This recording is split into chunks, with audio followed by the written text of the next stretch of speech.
Greetings, System Failure listeners. Nate here with your weekly essay read, this one entitled Downfall of the Popes, and subtitled How the Treaty of Westphalia Created Modern Politics. This essay recounts the loss of the Roman Catholic Church's dominance over European politics. During the Middle Ages, papal authority often crowned kings and queens. However, after the Protestant Reformation, the power of the Vatican was significantly curtailed by the treaties that ended the 30 Years' War. Our modern political paradigm, in which the world is divided into sovereign nation-states that choose their own religion, arose in the aftermath of that war.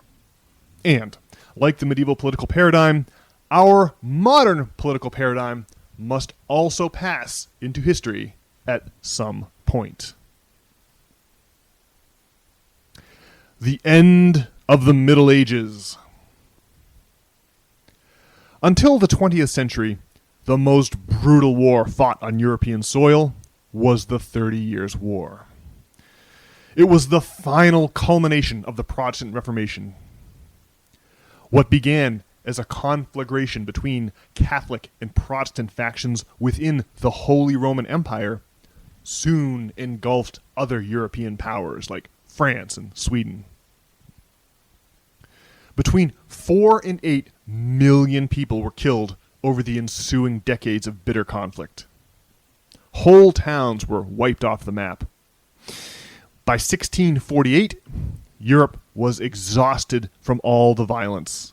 Peace was desperately needed on the war-torn continent. But the grudge between Catholics and Protestants ran so deep that their respective diplomatic delegations could not overcome it.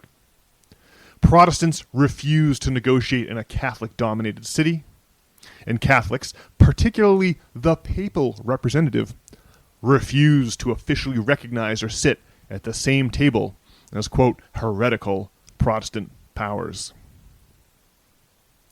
To solve this, representatives from the Holy Roman Empire met with delegates from Catholic France in the Catholic city of Munster. Meanwhile, 35 miles to the north, Osnabrück was chosen as the site for negotiations between the Holy Roman Empire and Protestant Sweden because that city was evenly split between Catholics and Protestants. The Dutch painter Gerard ter Borch was right there in the room when the Munster Treaty was signed. Later that year, he recreated the scene on canvas. The resulting painting, now hanging in the Rijksmuseum in Amsterdam, serves as a window into that pivotal moment in history. It also serves as the title card for this essay. The Peace of Westphalia. Because they were signed in the Westphalian cities of Osnabrück and Munster, the Peace of Westphalia is the collective name for the twin treaties that ended the long and bloody 30 Years' War. These treaties laid the foundation for our modern political paradigm. Political scientists consider the Peace of Westphalia to be the beginning of the modern international system in which external powers are expected to refrain from intervening in the domestic affairs of other countries. Traditionally, the signing of the treaties is considered the moment when international borders were conceived and implemented. Although modern scholars now take a more nuanced view, the Peace of Westphalia is still considered a pivotal moment in the transition from the medieval to the modern era, if not the complete transition itself. The Westphalian system, also known as Westphalian sovereignty, is a principle in international law that states have exclusive sovereignty over their own territory. It underlies the modern international system of sovereign states. Westphalian sovereignty is enshrined in the United Nations Charter, which states that, quote, nothing shall authorize the United Nations to intervene in matters which are essentially within the domestic jurisdiction of any state, unquote. As the final culmination of the Protestant Reformation, the Peace of Westphalia curbed the power of the Catholic Church and of the Pope. During the Middle Ages, the papacy was generally considered the highest authority in Europe. The popes were often kingmakers, a tradition that went back to the surprise coronation of Charlemagne by Pope Leo III on Christmas Day in 800 AD.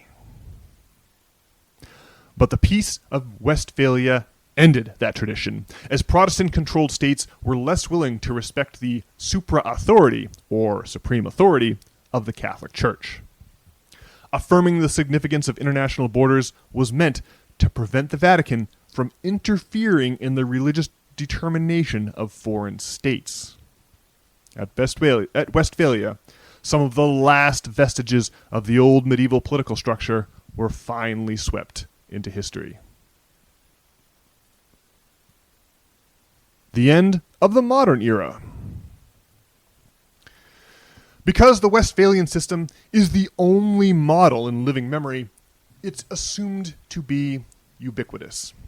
The Civilization series of video games, for example, extrapolates this system all the way back to the agricultural revolution. However, the Westphalian system is not ubiquitous. It's peculiar to the modern era, which is characterized by the capitalist system that emerged to replace the feudal economic system of Europe. In 2022, tech entrepreneur Balaji Srinivasan wrote a book called The Network State, in which he posited that physical location has lost all meaning and relevance in this digital age. His idea is that a new kind of political entity can be created in online spaces rather than physical ones. This new entity could replace the concept of Westphalian sovereign nations as we currently understand them. We could pay taxes and exercise rights according to our individual political preferences, not according to the geography where we happen to be born. In Srinivasan's vision, international borders would lose their current meaning and relevance. People belonging to various digital political groups would be distributed worldwide. His vision provides us with an example of what a post-Westphalian system might look like. As a thought experiment, it enables us to look beyond the current geopolitical paradigm and speculate about the future. Conclusion. At all times and in all places, people tend to regard their status quo as the default. During the Middle Ages, the Church taught that the feudal economic system was the way God intended people to live. No one would have dared challenge the political power of the popes. In our own time, we similarly view the Westphalian system as the default way to organize international politics. But even a cursory glance at the pages of history reveals that this paradigm has a surprisingly short history. We should, therefore, expect its eventual passage into history, just as the medieval system passed into history after the Peace of Westphalia. Well, alrighty, folks, that's it for this week's audio essay. I hope you enjoyed it. If you did, consider pointing your browser window to systemfailure.org. There, you can enter in your email address to receive the written version of these weekly essays right there in your email inbox.